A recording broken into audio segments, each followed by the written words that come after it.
Élu, on t'a dit que pardonner revenait à accepter ce qui t'avait été fait. On t'a dit que tendre l'autre joue, c'était inviter l'autre à frapper de nouveau.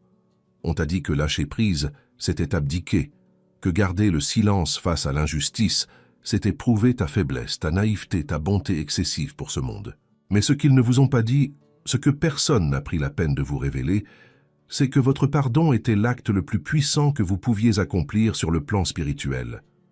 Non pas un acte de capitulation, non pas un acte de résignation, un acte de combat. Et avant la fin de cette vidéo, vous comprendrez pourquoi ce pardon a transformé à jamais votre autorité spirituelle.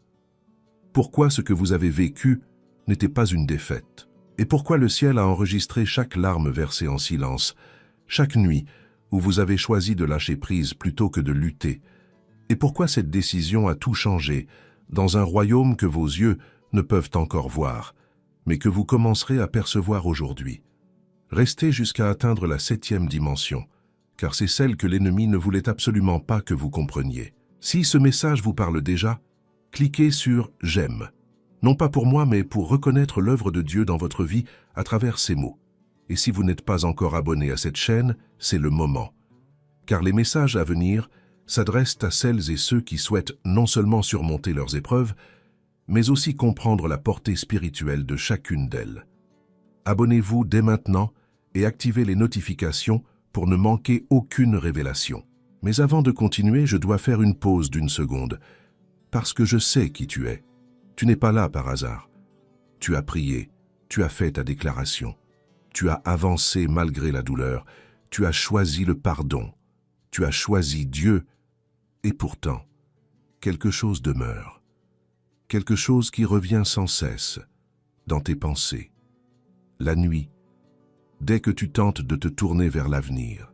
Vous vous êtes agenouillé, vous avez pleuré devant Dieu, vous avez imploré sa délivrance, et le lendemain matin, cette pensée est revenue, comme si elle ne vous avait jamais quitté, et vous avez commencé à vous demander « Qu'est-ce qui ne va pas chez moi ?» Rien. Tu n'as rien. Ce qui se passe, c'est une guerre, mais une guerre invisible.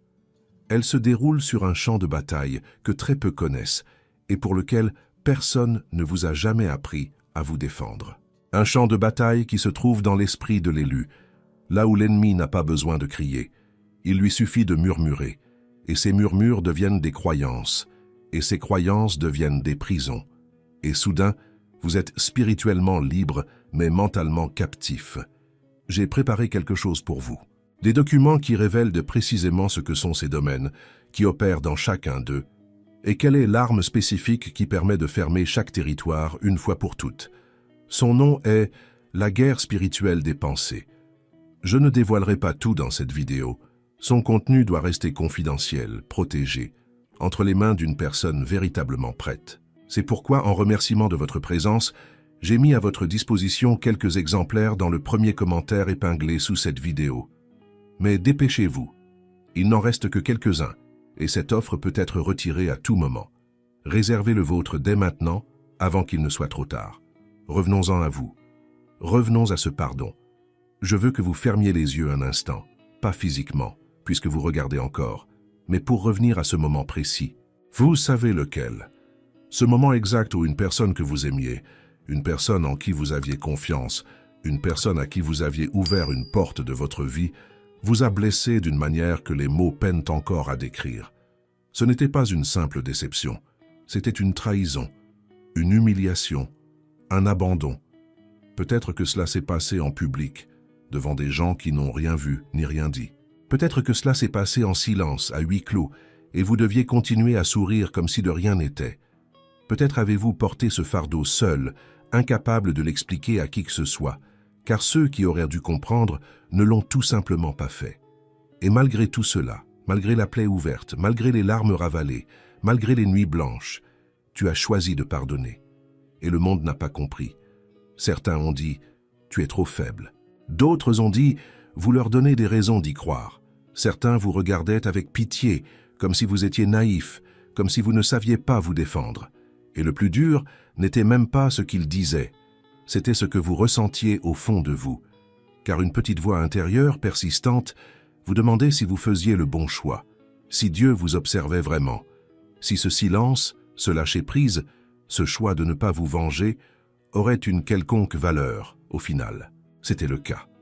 Cela valait bien plus que vous ne l'aviez jamais imaginé, car ce que vous ignoriez à ce moment-là, ce que personne ne vous a révélé pendant que vous pleuriez, que vous lâchiez prise et que vous obéissiez, c'est que votre pardon n'était pas qu'un acte émotionnel. C'était un acte prophétique. C'était une décision dont l'écho résonnait dans des sphères invisibles à vos yeux. Et les conséquences de cet acte se déploient encore dans votre vie aujourd'hui, maintenant en ce moment même où vous regardez cette vidéo. Il existe un pardon que le monde connaît. C'est celui des livres de développement personnel, des citations inspirantes et des thérapies de libération émotionnelle. Un pardon qui évoque la guérison personnelle, la paix intérieure et le bien-être psychologique. Ce pardon a sa valeur, certes, mais ce n'est pas celui dont nous allons parler aujourd'hui. Nous parlons d'un pardon d'un autre ordre. Un pardon qui a un véritable prix. Un pardon qui ne naît pas de la force émotionnelle, mais de l'obéissance spirituelle. Un pardon accordé alors que la plaie est encore vive, que la douleur est encore présente, que le visage de celui qui vous a blessé hante encore vos pensées avec une fréquence douloureuse. Un pardon qui ne jaillit pas de votre propre cœur, mais de votre abandon au cœur de Dieu. Ce pardon comporte des dimensions que le monde n'enseigne pas. Des dimensions qui ne se révèlent qu'à ceux qui ont traversé la véritable épreuve. Le pardon que tu as accordé comporte 7 dimensions. 7 niveaux de puissance spirituelle qui se sont activés à l'instant même où tu as lâché prise. Ce n'est pas un pardon facile, accompagné de beaux discours ou d'un verset partagé sur les réseaux sociaux. C'est le pardon qui a coûté des larmes, des nuits blanches, le silence face à l'injustice, alors que tout en toi brûlait de crier. Ces 7 dimensions révéleront ce que ce pardon a déclenché dans votre vie, dans votre esprit et dans le royaume. La 7e est la plus surprenante, car elle révèle ce que l'ennemi a perdu au moment précis où vous avez lâché prise. Si vous avez déjà pardonné à quelqu'un qui ne méritait pas votre clémence, écrivez-le maintenant dans les commentaires. Mon pardon était une arme. Non pas pour eux, non pas pour les autres, mais pour déclarer devant Dieu que vous commencez à comprendre votre place dans le domaine spirituel. Dimension 1. Votre pardon a rompu le lien spirituel que l'ennemi utilisait pour vous contrôler. Chaque offense impardonnable crée un point d'ancrage spirituel, une corde invisible qui vous retient prisonnier de la douleur, du visage du traître, du souvenir de l'humiliation. Tant que cette corde existait, l'ennemi avait accès à vous. Il tirait, et vous le ressentiez, sans comprendre d'où venait cette angoisse soudaine. Cette pensée lancinante, ce sentiment d'être prisonnier d'une histoire qui aurait dû se terminer depuis longtemps. En pardonnant, vous avez rompu ce lien. Non pas pour libérer l'autre, mais pour vous libérer vous-même. L'ennemi a perdu l'accès à la source de l'amertume. Et cette corde qui vous retenait au passé a été dénouée par un acte d'obéissance qui pouvait paraître une faiblesse, mais qui était en réalité une véritable opération spirituelle. Dimension 2. Son pardon a transformé sa prière en autorité. Ceux qui nourrissent l'offense prient les mains pleines de pierres. Leurs prières atteignent le ciel, bloquées par le poids du ressentiment. Non pas que Dieu soit sourd à leurs demandes, mais parce que l'offense divise le cœur. Et un cœur divisé prie avec doute, avec une colère déguisée en foi, avec des demandes qui, au fond, sont des cris de vengeance. Quand tu as lâché prise, tes prières ont changé. Non pas parce que tu faisais semblant de ne pas souffrir, mais parce que tu as choisi de faire davantage confiance à Dieu qu'à ta propre justice. Et à cet instant, tes supplications sont devenues des affirmations. Ta voix dans le monde spirituel a pris une autre dimension. Tu ne demandais plus à Dieu d'agir en tenant une pierre dans l'autre main. Tu étais libre. Et les prières sincères déplacent des montagnes. Dimension 3. Son pardon a protégé son onction de toute contamination. Il y a quelque chose que Dieu a placé en vous. Une vocation, un don, une grâce qui vous accompagnait avant même votre naissance. L'amertume est comme de l'huile mêlée de poison. Elle agite un temps, mais contamine la source. Chaque fois que vous avez agi avec du ressentiment dans votre cœur, il y avait un mélange, une impureté subtile qui a altéré ce qui émanait de vous. En pardonnant, vous avez préservé la pureté de votre onction pour la saison à venir. Ce que Dieu vous confiera désormais sera sans mélange, sans fardeau émotionnel caché, sans dette spirituelle non résolue. tout sera pur et vous en ressentirez la différence. Rappelez-vous le matériel dont j'ai parlé au début. La guerre spirituelle des pensées, c'est dans le premier commentaire épinglé. Si vous ne l'avez pas encore vu, allez-y vite pendant que la vidéo continue. Cette offre peut expirer à tout moment. Si ce contenu vous parle, merci de laisser un « j'aime ». C'est simple, mais c'est un acte de foi qui témoigne de votre acceptation de ce qui vous est révélé. Dimension 4. Son pardon a désorganisé l'ennemi qui attendait sa chute. Le dessein spirituel de cette trahison n'était pas seulement de vous blesser. Il visait à vous faire réagir de manière à anéantir votre témoignage, votre paix, votre vocation. L'ennemi a élaboré une stratégie. Il a calculé. Il s'attendait à la colère. Il s'attendait à l'amertume. Il s'attendait à des représailles publiques, à des paroles prononcées sous le coup de la douleur, à des décisions prises au mauvais moment. En pardonnant, tu as tout bouleversé. L'échiquier s'est effondré. La stratégie ourdie contre toi a perdu tout fondement. Ton pardon n'était pas de la passivité, mais une contre-attaque prophétique. Tu as remporté une bataille dont tu ignorais même l'existence. Dimension 5. Votre pardon vous a placé sous une protection divine que la vengeance ne saurait offrir. La vengeance humaine boucle le cycle à sa manière. Et lorsqu'on boucle un cycle par soi-même, on limite l'action de Dieu. Mais lorsqu'on remet la justice entre les mains de Dieu, lorsqu'on lâche prise et qu'on dit, même sans mots, « Je te fais plus confiance qu'à ma propre défense », on active une protection surnaturelle sur sa vie. Non pas parce que Dieu attendait votre permission, mais parce que vous avez fait preuve d'une confiance absolue, et cela vous a placé dans une situation où aucune vengeance ne saurait vous protéger, avec Dieu pour seul défenseur. Et ce qu'il peut faire pour ceux qui se soumettent entièrement à lui est infiniment plus grand que toute riposte que vous pourriez opposer par vous-même. Dimension 6. Votre pardon a révélé qui vous êtes vraiment sous pression. N'importe qui peut être généreux quand tout va bien, quand on est en sécurité, quand on est entouré de personnes qui nous apprécient. Mais pardonner au cœur de la souffrance, pardonner en secret, pardonner sans attendre d'excuses, pardonner sans la garantie que l'autre personne ne reconnaîtra jamais ses torts, voilà ce qui a révélé votre véritable nature. Ce n'était pas de la faiblesse, c'était la preuve que le caractère du Christ habitait en vous. Et Dieu ne confie pas l'autorité spirituelle à ceux qui n'ont pas réussi l'épreuve du caractère. Vous l'avez réussi. Dimension 7. Son pardon a ouvert une porte que la justice humaine aurait gardée fermée. Voici la dimension que l'ennemi ne voulait pas que vous connaissiez. Il existe dans l'esprit une porte qui ne s'ouvre que par un pardon total. Non pas parce que Dieu est cruel ou bureaucratique, mais parce que cette porte exige des mains libres pour la franchir.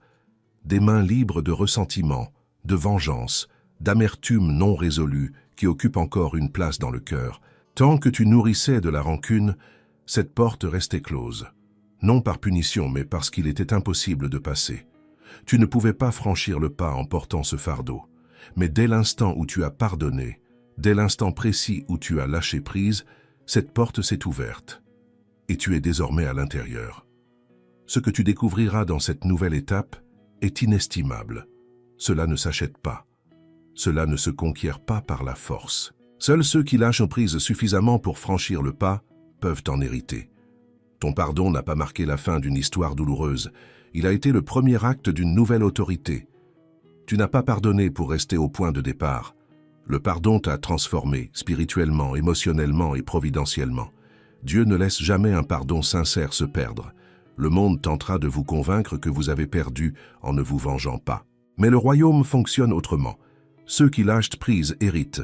Ceux qui se vengent restent prisonniers. Si vous êtes arrivés jusqu'ici, écrivez dans les commentaires « Mon pardon était une arme spirituelle ». Écrivez-le comme une déclaration prophétique.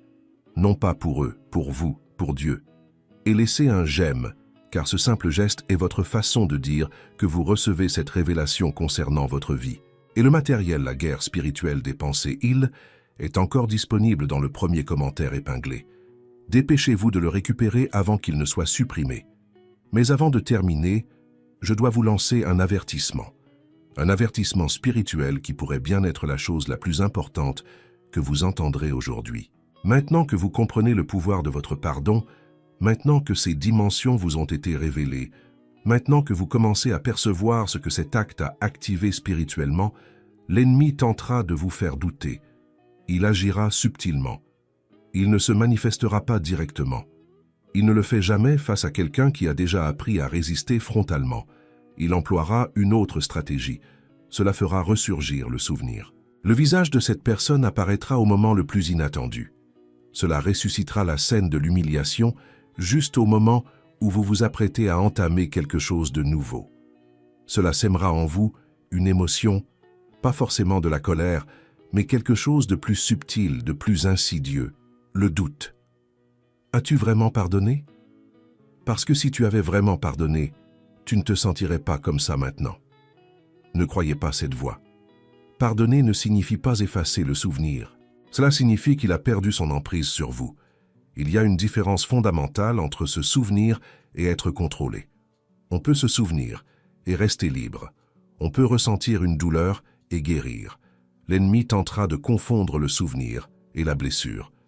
Ne le laissez pas faire. Il enverra aussi des gens, dans des situations similaires.